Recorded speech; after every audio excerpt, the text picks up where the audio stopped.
Hey there, Griever Gang. Welcome back to Griever Productions. I'm here with BTS. You're probably hearing my voice right now going, Jim, you sound so calm.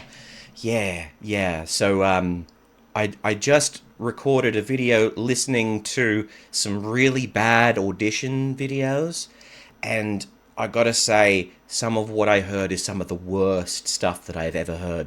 So I needed to go to something that I know I'm going to like, and a lot of people have requested this. So I'm not the most religious person, but I pray that I'm right in saying that I'm gonna really enjoy this.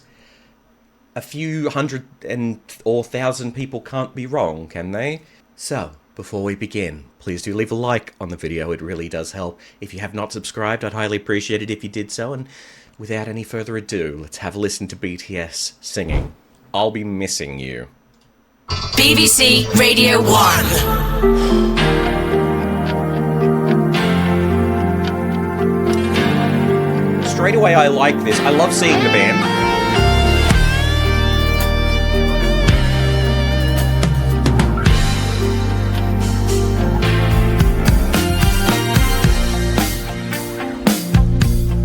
Oh, I know this song! Ah! Yeah! It's right here. Goes out. Of course I'm gonna like this! Everyone, they can see someone that they truly love. Check it, yo. In the future, can't wait to see if you open up the gates for me. Reminisce some time, the night they took my chance. Trying to black it out, but it plays again. When it's real feelings, it's hard to conceal. Can't imagine all the pain I feel. If anything to see your happy face, I know we're still living the lives after this. Amazing. Okay, straight off the bat, can I just say, there's something so commanding about RM's voice. The way that he is just so... there's something to be said about the charisma for him. And a lot of people ask kind of, when it comes to this sort of performance, how do you know if somebody has charisma, right? And a lot of that charisma shows through in the way he's performing here, that he doesn't need to do much. The voice itself is commanding. He's doing a little bit of movement here and there that goes with what he's saying.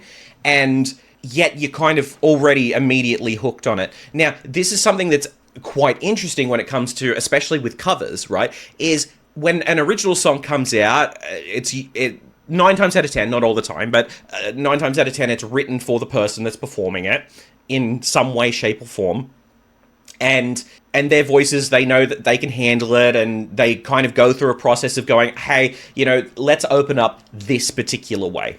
And when it comes to covers, looping back to what I was going to say, sometimes a voice doesn't suit, right? And actually, no, let me take that back. It's not a case so much of the voice not suiting. Sometimes people covering a song can approach that opening line in a way that doesn't connect with the audience. I have never seen RM not connect with the audience at any stage. Every single time, and this is probably why he's my bias when it comes to the group, is that there is so much power in in what he does immediately that it always grips me. Does he have the biggest range of the guys? Is he the most vocally proficient? Maybe not. But frankly, they're all so different in their ways that it's unfair to kind of compare the voices and to compare the kind of talent, because they all have their own thing, and that's why they work so well together, is that they are all so different immediately. But RM, this is such a powerful opening, and it's so simple. Can't imagine all the pain I feel. If anything to see your happy face, I know we're still living the lives after this. That's why this was recommended to me as well. Every single day, every time I pray, I'll be missing you. And then we got V and Jim in here. So again, and sorry for pausing after like a line, but I want to bring this up, and I've said this a lot in a lot of the group videos that I've looked at recently. Pardon me, is that it's so nice when you see a group or just an artist who is layering their own harmonies, doing octave work.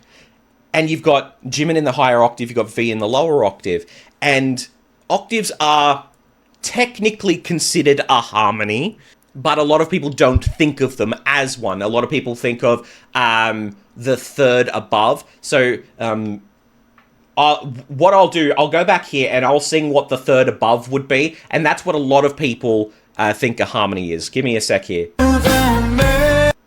Can't imagine all the pain I feel. Give anything to see you half your face. I know we're still living the lives after this. Every move I make, every single day, every time I pray, I'm missing you. Sorry, I went to Every Breath You Take's actual lyric there. But so what I sang there is the third above the root note. And then you've got, if you're doing a third part harmony, you do the fifth above as well. Usually, not always, but it's third, fifth usually. And then you then have the octave. You can do seventh as well if you want to go and start doing 4 parts. Seventh is much more difficult. And then you've got the octave, which is technically the eighth. And a lot of people don't think of octaves as a harmony because it is just the same note, an octave higher. But I love the dynamic because it gives such a different feel, especially in this case. Jimin's voice in that area is stunning, right? So we know that the heights that man has is unusual, frankly. And the fact that he is so naturally in that pocket as well is, again, unusual. And then you've got V, who's got this wonderful tone. Like, stunning tone here. And you've got these two textures, almost, that are singing the same notes an octave apart, that together make something incredible. Like, adding those extra layers is just as important as adding, like, a harmony in its more traditional sense. Again, that's not the word. But adding a third or a fifth above. I love what these guys do, man. Thinking of the day, And we've got more away. What a leg to take, what a boat to break. I've been missing you. And again, like, the thing that interests me here, these two lines, they're exactly the same, right? So you've got V and Jimin, and you've got is it Jin and Jungkook? Sorry, I wasn't actually paying attention. What a leg to take, what a boat to break. I've been missing you. Yeah. So you've got the tonal differences between those 4 voices. God, I could rant for so long about how good these guys are. But there's this, and I know I'm ranting at this point, but there's something so incredibly, I nearly said incredibly incredible. I'm speechless at the moment. There's something so incredibly powerful about how unique each individual voice is and how they are able to do their music, how thoughtful they are about the music that they do. It's brilliant. So, every single day, every time I pray, I've been missing. And then we've got that, then we have that tonal change. Thinking of the day. When you went away, what a leg to take, what a boat to break. I've been missing you. That's the thing with Jin voice too. Sorry, Jin's voice, not Jin voice. Jin's voice. It also has that height and such a pure sound to it as well. God, I'm just gonna keep going. 일상을 뺏기버린 것에 이제 눈이 지켜줘. 그래도 살아가는 건 포기할 수 없었어. 끝이 어딜지 모르기에 더 죽어가는 법. 서로 믿지 못해 스스로 만들어버린 끝이 나기야. 인생의 탐패내민 바이러스. 부정적인 생각은 제대로 되는 마이너스. 끝이 아닌 걸 알았기에 I couldn't say bye. 그날이 오면 아무도 없이. Brilliant. It's just so, everything's so well thought out. Every move I make, every single day, every time I pray, I'll be missing you. Thinking of the day when you went away.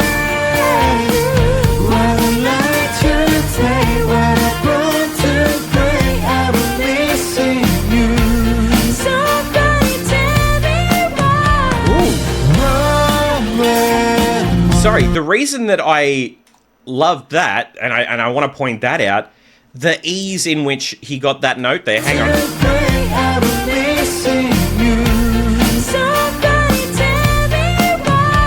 Tell me why.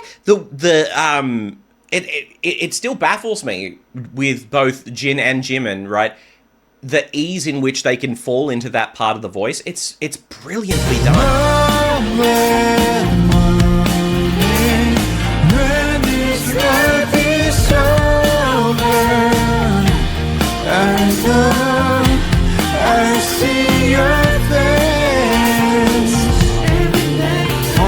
이 세상의 미워 우리 흔적을 추억으로 그저 마음을 비워 조건 없는 믿음으로 매일 날 외로움과 또 채워가 애워사는 그리움과는 달리 With me baby 언제가 됐든 꼭 다시 만나기를 I promise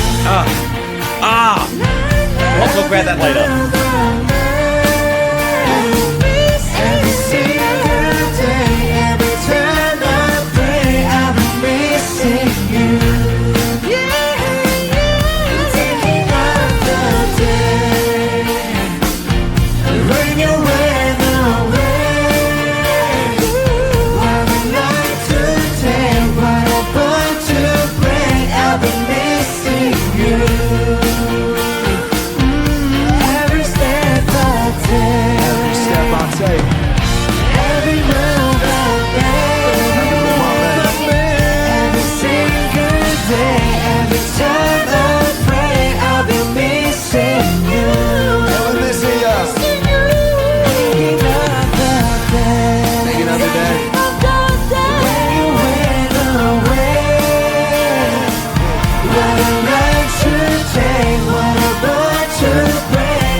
Okay, couple of things I want to go back to here. First of all, and it goes with the... so, I know I harp on about this with these guys. I love that they do this. Whoever kind of, like, arranges the music and the vocal lines, I know that they do a lot of that work, but if it's... but whoever it may be, if there's someone behind the scenes, they really know how to get the most out of a song. Because I want to... I didn't notice it so much in Sugar's part because I think he was on his own when he did his bit. Let me have a look. Okay. First of all, I'll point out, it's another moment of absolutely gripping you straight away. But the thing that I want to point out is in J-Hope's part, this background harmony work and vocal backup work here.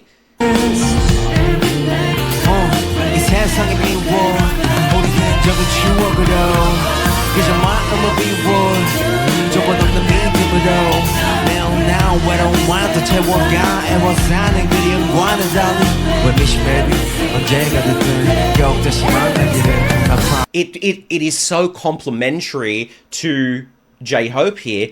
You've got, obviously, J-Hope is the focus in this moment because he's the one singing the, he's the one out front singing. I can't think today. My brain is not working.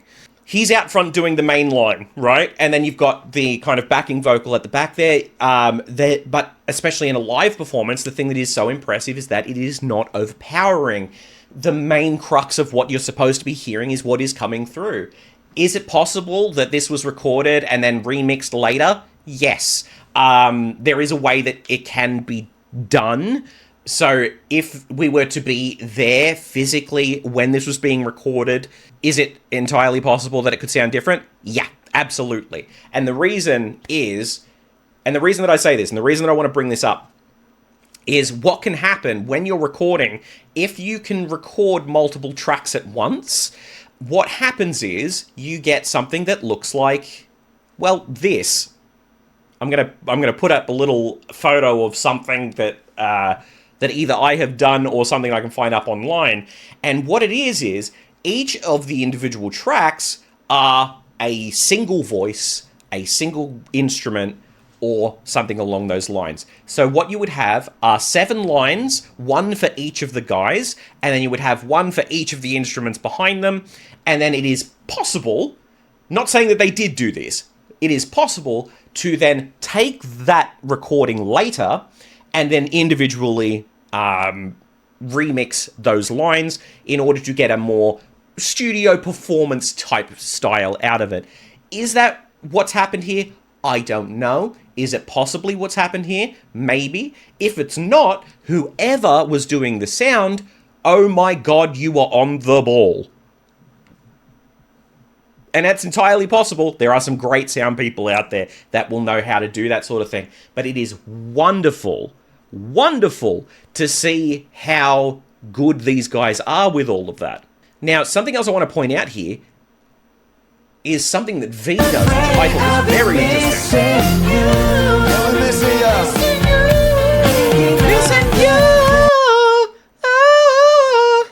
Okay, I talk a lot about vowel sounds and how vowel sounds are what we use, are the parts of a word in which we hold notes on, because holding notes on consonants, so it is kind of villainous towards the singer. The vowel sounds in English are A, E, I, O, and U, but when we sing, we fall into Latin vowel sounds R, E, O, and U.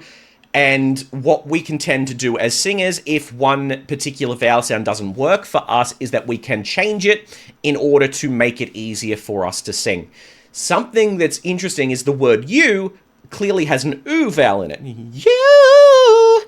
But V changes it here to be more of an R sound. Have a listen to this again. Every single day, every time I pray, I'll be missing you. I'll be missing you. Oh. So, interestingly, you know what the word is. So I'm giving away a kind of industry secrets with this. But it may be, am I saying that V couldn't have hit that note otherwise? He absolutely could have. But what vocalists tend to do to make their job easier is that they focus on vowel sounds that they resonate with, that are easier for them. And it's so wonderful for me to see somebody actively doing that in something so popular, because it helps when, especially a group like this, you can kind of break it down and you go, here's what they are doing. It's so good to see a group that is this popular doing this sort of thing, because it's one thing to say to a student, hey, this is how you can do it, and they have no examples of this, like of changing the vowel sounds in music that they don't listen to. Like, I could go on for ages and go, here's some Steve Perry music that he does this all the time. Here's George Michael. He likes to have his oohs and his air vowels and ah vowels, and he changes a lot of what he does to suit that. But having someone like BTS, who is so much more widely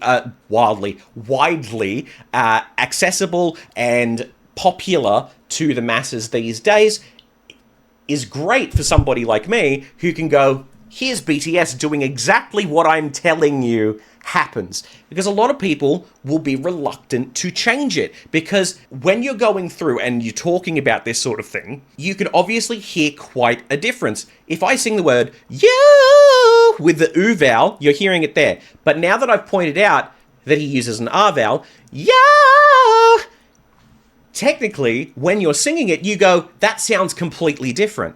To the audience, it makes no difference at all, in the slightest. So, for instance, if you're trying to get a higher note and the vowel sound doesn't work for you, you can change it. There are some changes that don't sound great, don't get me wrong, but it is something that can be done. Sometimes getting a higher note, that vowel sound is what may make or break it. And I love that I can use BTS as an example here, and hopefully people will understand what I'm saying on that, because honestly, it's that particular part of teaching is so difficult, because a lot of people, as I said, look at it and go, there's no way that people do that. He's just done it. Anyway, let's go to final thoughts.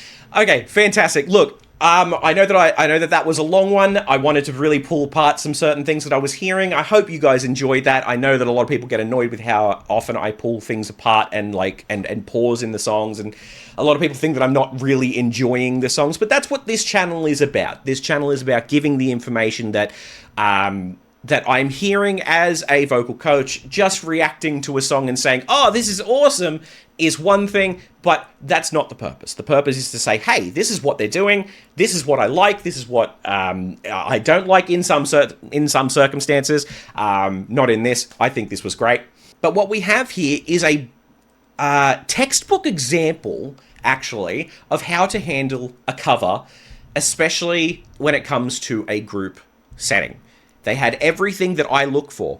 You've got a little bit of harmony work, you've got the octave work, you've got everybody taking a stand, everybody like kind of taking the spotlight just for a moment there, which I find to be super important, especially in this case where I don't know if in the live lounge, was this a whole concert?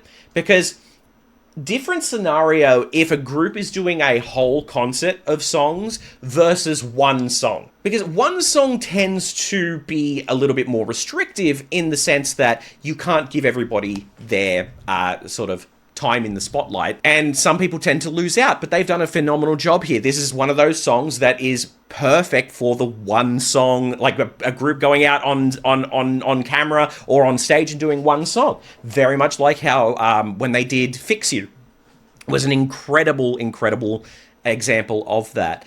You know, I've said in BTS videos before, I was a little reluctant to get into BTS, thinking that all K-pop was just kind of the same, and that it was just kind of pop. And I think that's where the problem lies with K-pop. I think a lot of people believe that because it's called K-pop, that they go, oh, it's just all the same thing. Why do people really like that? But pop being pop is short for popular, so it's like it's just people being what's the word?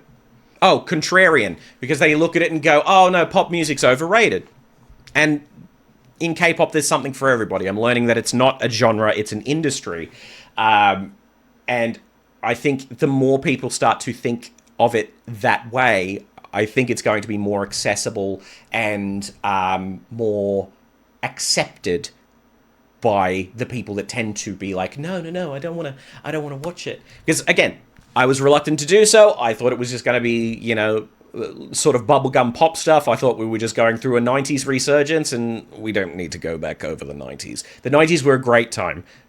Not the best for music. Some great stuff came out, don't get me wrong. But let's be real. Of the generations before, the 90s didn't have a lot. But anyway, let me know what you guys thought. Leave in the comments below what you guys would like me to react to next. I hope you guys got something out of this. I know that I extended a 4-minute song into a nearly 20-minute video. Actually, a little bit over 20 minutes. But thank you guys so much for watching. Like the video if you enjoyed. Subscribe, do all that sort of thing. And I'll see you next time. All right. Bye for now. Thank you so much for watching. If you liked what we did here today, for as little as $3 Australian per month, you can join us over on Patreon and become one of our tiered members and join the wonderful list of people here. If you're into gaming, I also have a gaming channel that I have recently gotten back into, and also on this splash screen you might see something a little bit interesting. More news on that coming soon.